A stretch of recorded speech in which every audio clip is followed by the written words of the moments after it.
This is a video that's been requested for a long time. I've talked about most of Marvel's omnipotent cosmic gods by now, Eternity, the Living Tribunal, etc.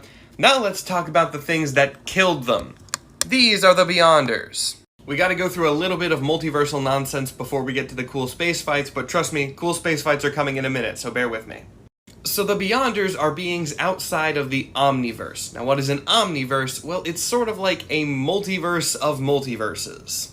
So, there's a bunch of universes making up the Marvel multiverse, and a bunch of universes making up the DC universe, and possibly a bunch of universes making up our real multiverse, and all of these multiverses combine to make one single Omniverse. It is everything, literally everything, and the Beyonders are outside of that.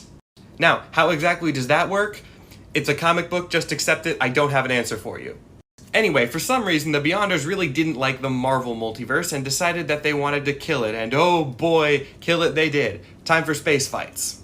That tiny little guy in the center is a Beyonder, and the 4 gigantic beings he's fighting are Celestials, which are essentially cosmic gods. He is taking on 4 of them at once, and winning. It is canon that every single Beyonder, which there is an entire race of, has the power of the Infinity Stones at their fingertips. They can do essentially whatever they want. The Beyonders took their massive powers, completely ignored Earth because it was so far below them, and started smashing up every cosmic being that they could find because these gods were the only thing that had a tiny, tiny chance of stopping the Beyonders, or so they thought. See, they forgot about a character so arrogant and yet so strong that he can topple omniversal gods with the force of his own will. You got a guess as to who that is? Yeah, it's Dr. Doom. See, Dr. Doom figured out the Beyonders' plan before they could truly execute it. It involved a superhuman named Molecule Man who they were planning to use as a multiversal bomb to destroy everything at once. If you want to learn more about Molecule Man, I made a video on him a couple days ago.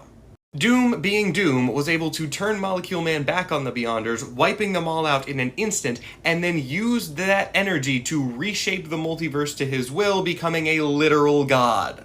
Just to restate how crazy this is, that big golden guy is the arbiter of all justice in the entire Marvel multiverse. The Beyonders killed him, and Doom killed the Beyonders. So yeah, that's the story of the god-killing monsters and the man that defeated them. Dr. Doom is frickin' insane.